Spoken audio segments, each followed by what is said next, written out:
Mr. Grindstaff, I think the next item is item number 6 with the Independent Science Board, right? Yes. Okay. Dr. Norgard was on an airplane until about, 2 hours ago, and agreed to... Not that bad. I got 5 hours sleep. 5 hours of sleep, okay. Doctor, thank you very much for coming and shifting your schedule around a bit. We appreciate that very much.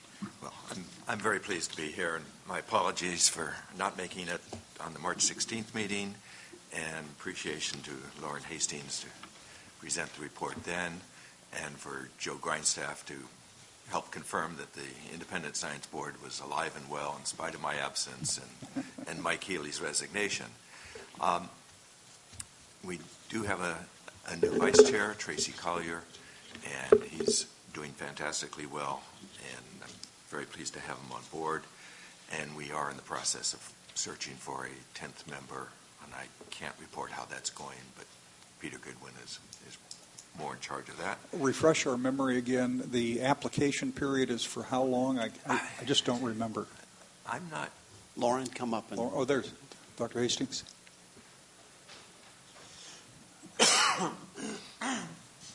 It's on. It's on. Okay. The application period ends June 4th, and we have been receiving some applications. So, good. But if any of you know of anyone that you'd like to invite to apply, I spoke go to ahead. Peter before he left, and he said we have received some very good, yes, solid, very, very significant applications. So he was pleased. Thank you. All right. So I think we should just proceed with the report. The board met May 3 and 4, and at pretty much every board meeting we get briefed by various programs. This particular meeting we were briefed by the BDCP, and then also by Yanka on the interagency ecological program. You can see I am a little jet lagged. So typically we're absorbing information and then commenting, processing information, and drafting memos, and then frequently at a teleconference afterwards finalizing memos, and such a meeting occurred on May 17th. Do you want to walk through those memos in the order You that bet. they're the attachments? Is that, right. So okay. the first attachment is the board's response to the NRC report, and we're very pleased that our Chair Eisenberg is using this report. It is a very strong report. We're mostly pleased with it. The points that our board picked up that seemed especially important. This is attachment 1. So this is attachment 1, and so there's 5 key points. It says agenda item 8, although we've renumbered it. So your tab is 8, attachment 1. And the first item we picked up was the NRC's emphasis on the problem of elaborating the co-equal goals. That the co-equal goals, as a broad political umbrella, are incredibly important to be working with, but Delta management occurs management decision by management decisions where trade-offs inevitably occur, and while there needs to be a balancing of those trade-offs so that we're meeting the co-equal goals, it's difficult to sort of think of the science in support of the co-equal goals without a little more elaboration in subsections. And of course, this will come with time, but it may be appropriate to get some guidance from the top. And of course, we'll be working it out from the bottom. But at this point, it does confuse some of the science. The NRC report also stressed all the stressors, and that's consistent with the position the Independent Science Board took a year and a half ago. They all are interactive, or most of them are interactive. You can't rank one above the other, and we've overstressed ourselves in every respect and need to be working on all of them. So the NRC says don't waste too much time on that. It also stressed think systemically, don't manage for individual species, And this is difficult because we have legislation that supports individual species, and yet the science really says we need to be working with the system as a whole and stressing what kind of a system we're shooting for or trying to reach. The NRC also stressed thinking ahead, that the Delta is an ecosystem that has changed rapidly over time. It's going to continue to change. And to a large extent, our challenge is to get ahead of that change and ride the wave from the front rather than just being in its tailwash in the back. And that how to think ahead is something the Independent Science Board will be stressing. The fifth item, integrating science for policy, was much of the report was stressing this. It provided lots of information that will be helpful for coming up with a Delta Science Plan.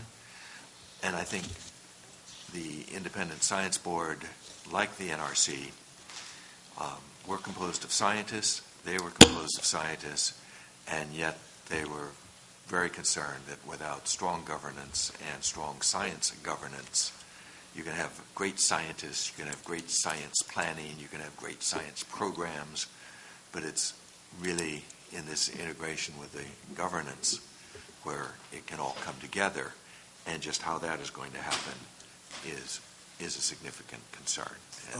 One of the things that caught my attention from the National Research Council report was their recommendation that the co-equal goals be more explicitly defined. I didn't notice in there illustrations of what they meant by that, nor did I notice it in your cover letter.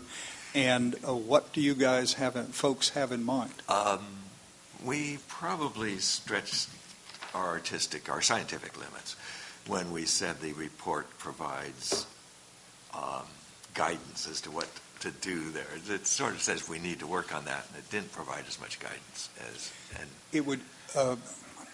Well, we've had this discussion many times in the past.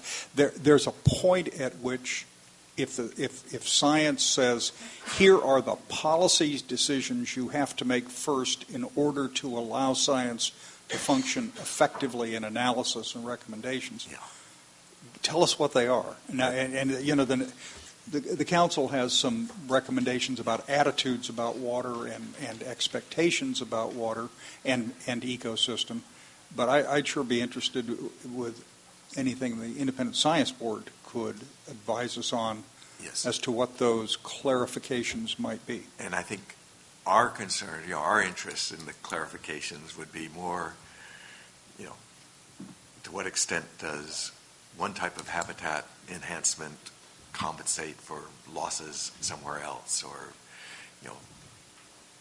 if we're losing one fish, where do we, is it good enough to gain another fish? And so we will come to a meeting point, but yes, we're not sure how to negotiate this either. Thank you. Okay. So the second attachment is. Well, let's see if there are any questions from the council on this first document. Yeah, just on our response to the NRC. Any questions? Okay. Second document, attachment. Gloria, did you have a question? Yeah. Okay. Attachment number 2. So the State Water Resources Control Board, I guess we were interested in how they were setting flow criteria. They were in turn interested in having the Independent Science Board provide some feedback to them, specifically on using a percentage of unimpaired flow as an ecological criteria for water management. If we're thinking about water management, you can have all kinds of complex rules, or you could more simply say, let's try to balance water reliability, trying to get something relatively like the unimpaired flows. The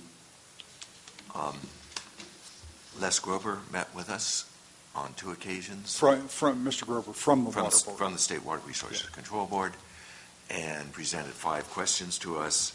The independent members independently pondered those questions. We put those responses together, met again at the May meeting to rework the responses into a more consistent document, and this is attachment 2. The basic finding is that this is a good step forward. It doesn't solve everything by any means, but we see it as an important step forward. The caveats, of course, is what percent you pick is extremely important, and we don't want to be in a situation where we're endorsing something where later on the percentage turns out to be 10%. So what we're really encouraging here or providing support to is the idea of letting unimpaired flows set the signal for stream flow variation in thinking about how to manage the inputs into the delta and eventually folding that into thinking about how we talk about delta outflows. So this is a step along the way.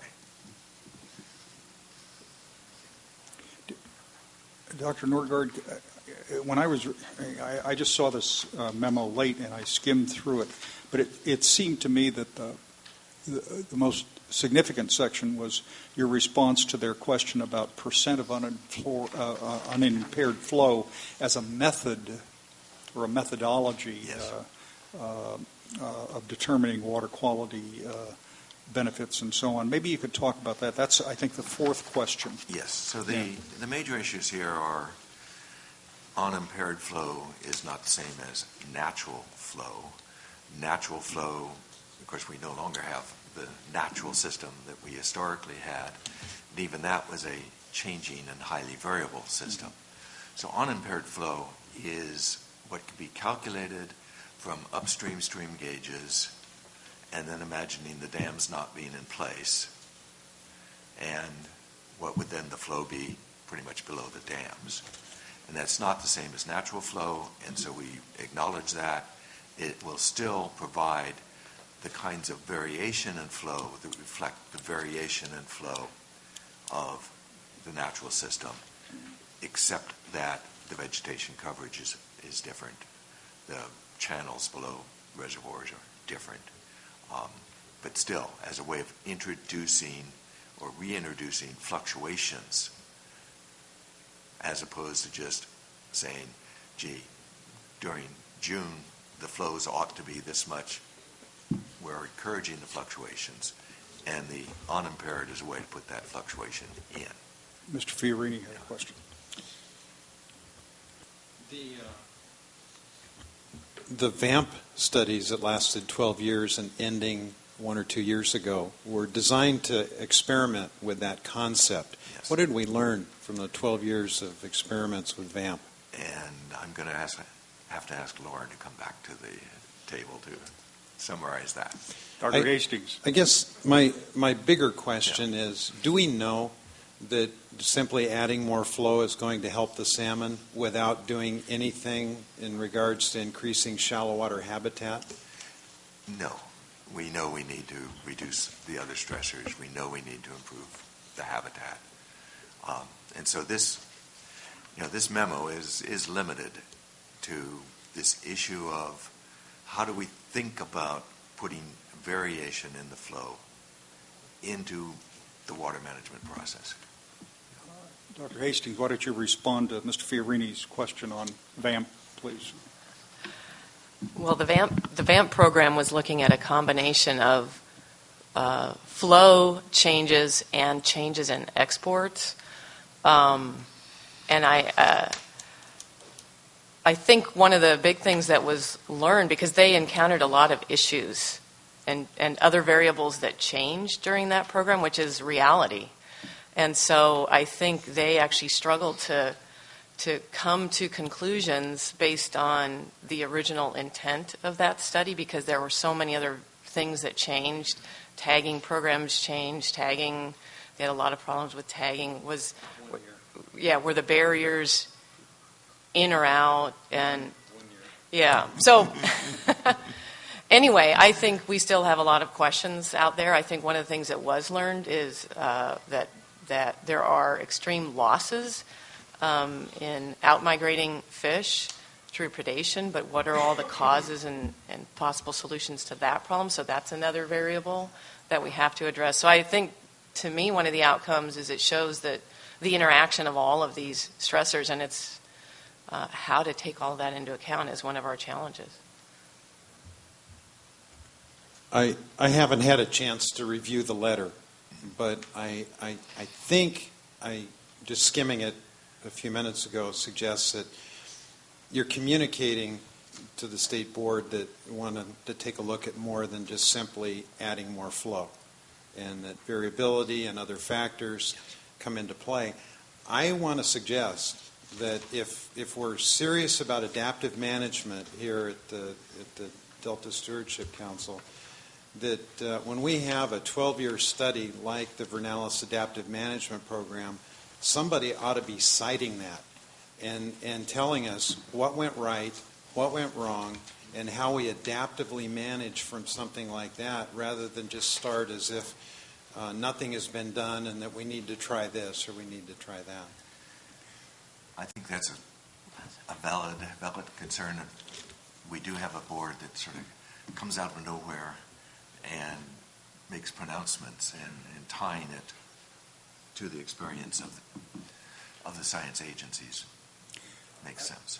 I read this, tell me if I'm wrong, I read this letter, in particular the answer to the fourth question from the Water Board, as Mr. Fiorini did, and that it's saying it's not simply saying more or less, it's timing, it's pace, it's flow, it's volume, it's a whole bunch of things. Not fully explained, but well illustrated in the draft Delta plan with this little box we included, I don't know, in the third draft, flow is more than just volume. Because the political discussion is always more or less. The management questions and the scientific questions are much more complicated than that. And I thought this answer, in particular, pointing out that in the second paragraph of response to question 4, where you said a very small increase in flow may improve conditions in the ecosystem, but still not be sufficient to result in measurable improvements, is an illustration of the complexity of the darn thing. And I like the fact that it appeared at least to be consistent with what the staff had put in the final staff draft, which I thought was one of the stronger parts of our explanation in the Delta plan. I'm pleased we're complimentary in that way. Yeah. But I think, this is in one way, this is a very broad criteria. Let's not try to say how much water should be in the river in each time period. Let's let fluctuation, as nature gives it to us, sort of go on downstream as part of the criteria. And so that is a very general shift, but it's also a shift that says we're looking for more variability rather than sort of 2-3 week blocks of, we think the level ought to be this in this time of year. That the variability is what we're introducing here. Doesn't solve all the other problems. Okay. Ms. Gray. I think the issue of unimpaired flow versus natural flow, still that discussion needs to go on, but I know that the council sent a letter to the state board last month, I believe. Yeah. Does your letter conflict with any issue or any response in our letter? I don't believe it does. We read that, and I think we're consistent there. Joe, did you? I think so. I'm pretty sure we stayed clear of each other. I think we're fine. Yeah. Okay. I think we're complementary and not totally independent too. But I haven't read that letter in the last 2 weeks. Dr. Nordgaard, do you or any of the other ISB members know of a comparable diverse element flow standard utilized in any other American situation which commends itself to? Yes. Yeah. So part of the problem is this statement doesn't have any citations. And so, Randy, you're saying, we need to tie it to the experiments that we've already been doing. And in the early draft, as individual board members were sending their material in, we had many citations, and we could get those. I mean, we certainly have those on our record. I think that would be helpful. When you identify, let's say you get 5 or 6 or something like that, I'd like very much to read, a summary of what you think is learned. And I think I'd be surprised if the Water Board isn't asking for the same kind of information as they puzzle their way through it, but you ought to provide them with the citations also. Yeah, well, the Water Board's study itself was very good, very extensive, with many citations. Mm-hmm. I can't vouch or verify that our board members actually found citations that they hadn't already found. We could double check that on we were quite impressed with the extensive literature search that they had done. Okay. And so our reading, in many ways, was going back on the same material and saying, yes, it's a step in the right direction. So, but if you would like our materials to you, I'd like to know what the ISB thinks would be illustrations of proper application of these principles that you can find around America.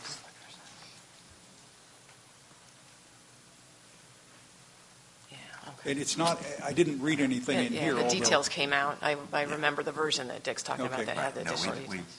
definitely, when we were compiling the individual responses, we had many citations.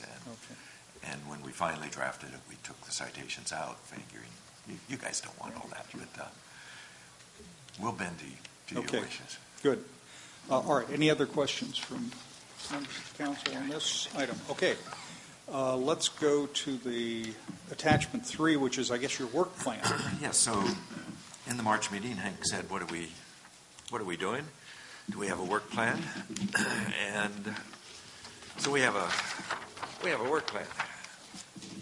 The difficulty with coming up with a work plan is the legislature stipulates that we will review the 15 to 30,000 page EIS. And when that is coming out is unclear, and how much time we'll have to review it.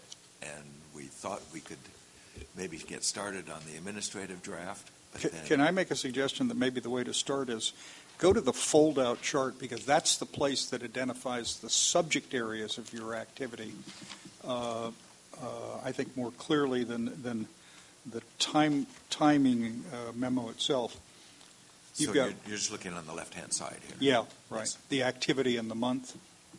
And these are the longer-term activities. Many of our activities are, not long arrows. They're really short arrows. We get briefed at one meeting, and then we write a memo and send it out at the next meeting. And so these are the longer-term arrows. The one that is not here that I should have had on here was working with the Delta Science program on the Delta Science plan. We expect to be doing that beginning late this year and moving with them during the 2013. But we'll definitely get started by attending the science conference in October and then having a one-day meeting just discussing what we're learning from the science conference and our journal, and saying, just as a board, sitting down and saying, what's the state of science, and then what are the implications for a science plan? Understanding that this timeline fold-out chart is just kind of a rough illustration. It would be useful for us to know that any additional big subject areas, whether short-term or midterm or long-term, that come in, as we try to also develop our own understanding of our timetable. Yes. On Delta Plan implementation. But I did notice that there's no way you can affect, so if I understand this correctly, you'll review the BDCP environmental impact report information when it's fully available, right? And hopefully for more than 90 days. Well, who knows? Who knows? Okay. Yeah. And basically, the strategy here is to balance that with, if it's available late, we'll work with the interagency ecological program and review it as the balancing. So you get a more detailed picture of what the board plans to be doing in the one-page handout, also called Attachment 3. And that lays out, from a June 8th teleconference to the July 12-13 meeting on through, with a list on the second page of foreseeable additional activities.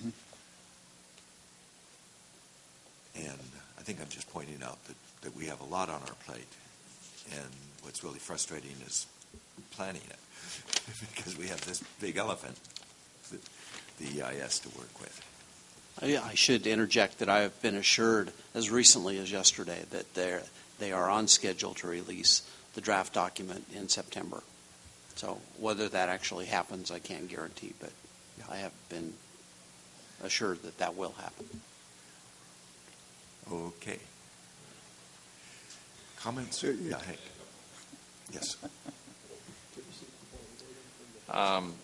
It's probably more useful for me, rather than to see activity, is to see endpoints, like the results. Yeah. As an example, in June, I guess that would be the end of June, finalized comments on the 6th Delta draft, as opposed to showing the amount of time as an endpoint and a product. We Would be could that. We could do that. It gives us some dates to work toward. And I guess the one in January would be, assuming that it is on time, is the comments finalized on the BDCP EIR. Pinpoints as opposed to prolongations of activities. We will identify what those arrow tips have. Yes. Products would be good. Yes. Is there going to be a 6th draft? 7th draft. What we just released is the final staff draft. That was the 5th, right? No, No, that was the 6th. 6th, and that was the 6th. The plan is that the council, you, will tell us what to change, and we already have some things that we want to change. Are you going to listen this time? The whole council will give us instructions, so I won't guarantee that any single member will get I take that as a exactly negative.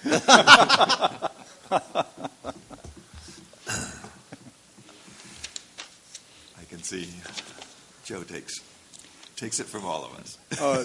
Somewhere in here in your work schedule, I know you've actually figured it in, but the science program is going to be developing a science plan, and I can't remember the date. End of next year, Ms. Hastings, is that The end of 6th 2013? draft says it's going to happen during 2013. It'll be done at December 2013. Yeah.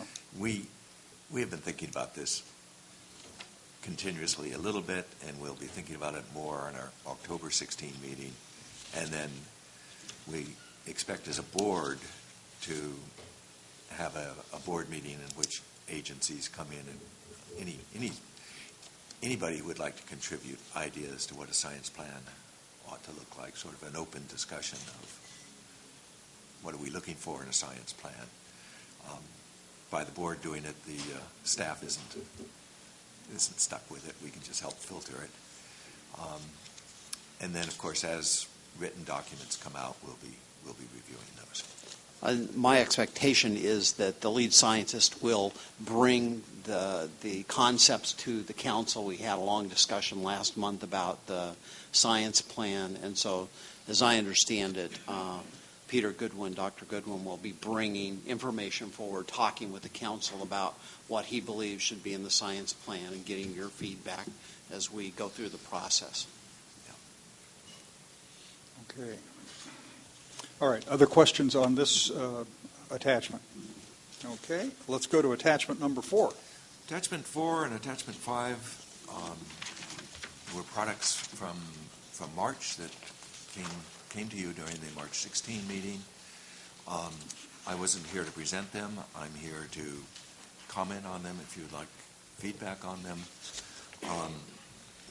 The board was quite concerned about the stability of funding to the Delta Science Program, and I guess basically we're here to review science and the quality of the science, but if the sciences are not funded, you can have great plans, you can have great programs, you can have, things that look great on paper, but if the funding isn't there, it's not going to work, and we're concerned as to whether things are actually going to work. And so that was the key item there. And attachment 5 is a summary from several meetings that we had with users of science, generators of science, about the state of science in the Delta. And it identifies the directions we see, or at least the interests of the board. We're saying we're going to be looking at the big issues, not getting into the details as we review. We're going to be pushing the different science programs to take the long term. We're going to be watching as to how they're beginning to incorporate adaptive management. That's the gist of that memo. And it also expresses concern about the funding. I know we don't have funds, but if we don't have funds, this stuff's not going to work. Okay. All right. Questions on this, members? Okay. Joe, did you have anything to add to this discussion, this part of the agenda? I do not. Okay. Dr. Hastings, anything to add into this discussion? Any corrections? Okay. Dr. Norberg, thank you very much, and Thank you. thank you for accommodating our schedule change. We appreciate it a great deal. A great deal. Okay.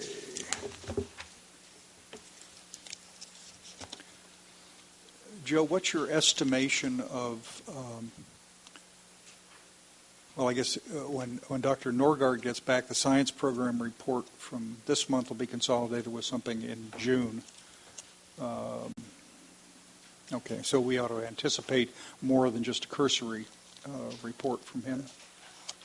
From Dr. Goodwin? Goodwin, yes. yeah. My expectation is the science plan will be a standalone item on the agenda for June, probably the second meeting in June, and that we'll actually spend significant time talking about what should be included, what should not be included, what the direction is, and so I expect that will be an item that the council will take up with a lot of deliberation. Okay. All right. Is there anyone in the audience who would like to talk to any of the scientific information just provided in this last item? Okay. Seeing none, Mr. Grindstaff, we've got an executive session called for at 10:30. My suggestion is we recess until 10:30 and start the executive session at 10:30. And for those in the audience, we'll post on our website the fact we're in executive session, whatever, I don't know what the announcement's going to say, but we'll post that, and it'll be effective at 10:30. And our expectation is that will last 45 minutes? At the most, I think that's right. And then we'll come back and we'll announce whatever decisions we've taken in the executive session related to executive session subjects, and then we'll probably break for lunch and then start and plow through the first briefing on the final staff draft Delta plan. Okay? Mr. Nordhoff. Just an administrative question for the science, the Delta Science program. That's the 16th and the 17th of October. Do we have any other meetings of the council scheduled the following Thursday and Friday? Lauren, could you? Might be nice to combine the two.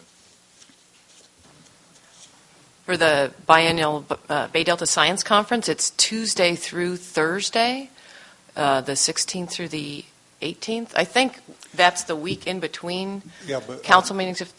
Maybe I misunderstood. Mr. Nordhoff is raising the question. I think he noted that the Independent Science Board is thinking of holding a concurrent meeting with that conference right before or right afterwards or whatever they do. And I think your suggestion was, is there any reason that we should also try to accommodate that week, use that week, allow some of the members to possibly attend part of the conference I think that's an interesting idea. You guys ought to Well, take a look at it. You're right. The Independent Science Board, planned around the science conference, so that's why because we encourage all of them to attend the science conference. No, this is a council. Right. So yeah. that's up to you if you want to That's actually schedule a really in the good same. idea. That is a meeting on very that good Friday, idea. For as those an of you that example. don't know, we have typically for this conference 1,000 people that come. It's a significant event, very often, very important. Papers are presented, and it's significant in terms of what's going on with science in the Delta. So it would be a good thing to. Yeah. So I will look at the schedule and see if we can accommodate moving it to a more concurrent time. That's a good idea. Good idea. Okay. Thank you. All right, members, we are in recess till 10:30. We'll start the executive session at 10:30. In recess.